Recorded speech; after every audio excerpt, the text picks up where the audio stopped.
Good day, Miss Mel. I am Jobilin Amper. For today's video, I am going to answer the question number 1 to question number 4 in lesson 4. Question number 1. What is the difference between plant anatomy and plant physiology? Discuss thoroughly. For me, plant physiology is concerned with the internal processes that occur within the plant that account for it being alive and productive, while plant anatomy relates to the specific structure of the plant, including its leaves, stems, roots, flowers, and fruits. So let's proceed the next question. Question number 2. Enumerate and discuss the function of major plant parts. So for me, a plant is a living thing that generates food for itself and serves as the main food supply for all other life forms on the planet. The only source of oxygen in the natural world is plants. So the major part of a plant are roots, stems, fruits, leaves, and flowers.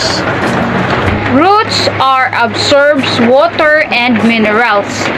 Stem is to support the plants, and fruit to protect the seeds, and the leaves is to perform photosynthesis, and flower is to help in reproduction. So let's proceed the next question. Question number 3.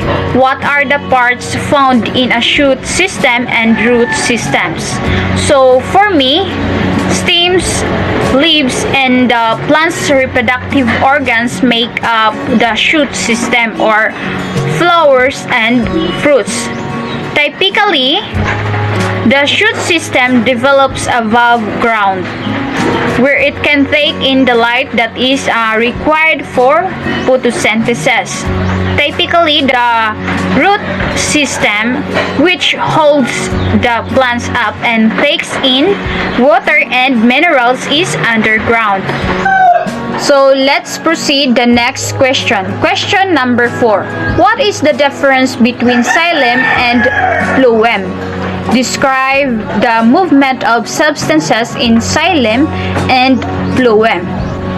For me, water, nutrients, and minerals are transported through tissues in plants, while phloem moves sugar and amino acids between the leaves and other part of the plant, while xylem carries water and mineral salts up from the roots to other parts of the plant. Water and dissolved substances are distributed upward through the plant by the xylem from the roots to the leaves. Food is transported from the leaves to the roots through the phloem. So that's all. Thank you. Greetings everyone, this is Alameda Ransolio, and for today's video, we will talk about the annual growth ring and the internal structure of the leaf. Annual growth rings are the circular rings found on the end of a log or tree stump. Each set of rings signifies 1 year of growth. Each year of growth has 2 distinct growing seasons, spring and summer. In the spring, trees take advantage of all the moisture in the soil and conduct large capacity of sap. This wood growth is called early wood. These cells are large in diameter and have thin cell walls. They are very light in color and easy to machine. You can easily see all of the open pores of early wood with the naked eye. Before the tree was cut, all these pores were filled with moisture. Epidermal cell, outermost protoderm-derived layer of cells covering the stem, root, leaf, flower, fruit, and seed parts of a plant. The epidermis and its waxy cuticle provide a protective barrier against mechanical injury, water loss, and infections. Palisade mesophyll, referring to one or more layers of cells located directly under the epidermal cells of the adacell leaf blade surface. The palisade mesophyll is oriented vertically and it's longer than broad. Photosynthesis takes place in both palisade and spongy mesophyll. Spongy mesophyll tissue is packed loosely for efficient gas exchange. The spongy mesophyll cells are covered by a thin layer of water. Gases dissolve in this water as they move into and out of the cells.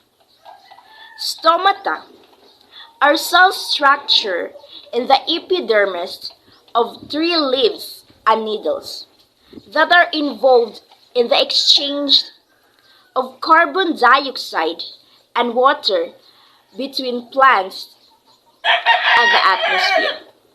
Guard cells. Guard cells are a pair of two cells that surround each stoma opening. To open, the cells are triggered by one of many possible environmental or chemical signals. This can include strong sunlight or higher than average levels of carbon dioxide inside the cell. Hi, good day everyone. My name is Ruji M. Baulin. And for today's video, I'm gonna answering the 4 guide questions. So, the first guide question is, what is the role of photosynthesis in plant and why is it important? Second is, explain the water movement of plant. The third is, what are the factors needed for plant growth? Lastly, give at 5 less plant growth hormones and discuss each. So, I answering the first guide question. Plants are autotrophs, which means they produce their own food. They use the process of photosynthesis to transform water, sunlight, and carbon dioxide into oxygen and simple sugar that the plant uses as fuel. This primary producer form the base of an ecosystem and fuel the next trophic levels. The second is explain the water movement from plant. Water is absorbed by roots from the soil and transported as a liquid to the leaves via xylem. In the leaves, small pores allow water to escape as a favor of CO2 to enter the leaf for photosynthesis. Of all the water absorbed by plant, less than 5% remains in the plant for growth and storage following growth. So the third is, what are the factors needed for plant growth? Plant need 5 things in order to grow: sunlight, proper temperature, moisture, and air, and nutrient.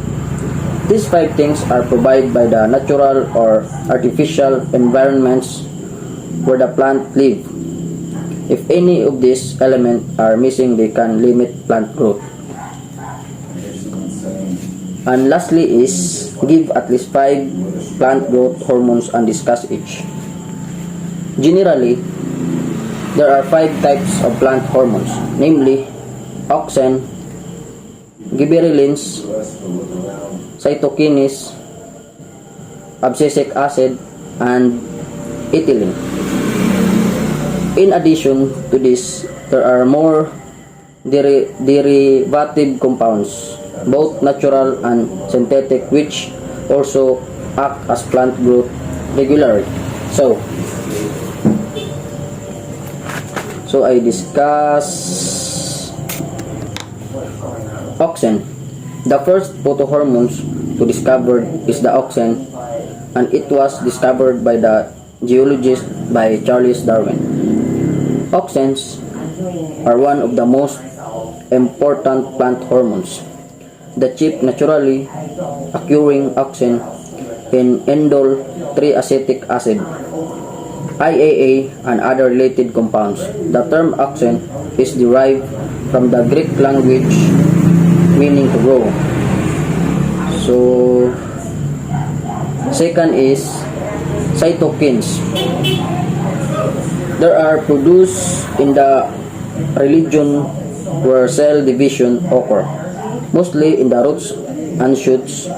They help in the production of a new leaves, lateral shoots growth. Chloroplast in leaf. They help in overcoming apical dominance and delay aging of leaves. The third is abscisic acid. It is a growth inhibitor which was discovered in the 1960s. It was essentially called dormant. Later, another compound, abscissin II, was discovered and are commonly called as abscisic acid. This growth inhibitor is synthesized within the stem, leaf, fruits, and seeds of a plant. Mostly, abscisic acid serves as an antagonist to gibberellic acid. It is also known as the stress hormones, as it helps by increasing the plant tolerance by various types of stress. Ethylene. Ethylene is a simple gaseous plant growth regulator. Synthesis by most of the plant organs include repairing fruit and aging tissues. It is an unmeasured hydrocarbon having double covalent bond between an adjacent to carbon atoms. Ethylene is used for both plant growth promoters and plant growth inhibitors. Ethylene is synthesized by the repairing fruit and aging tissues. So that's all.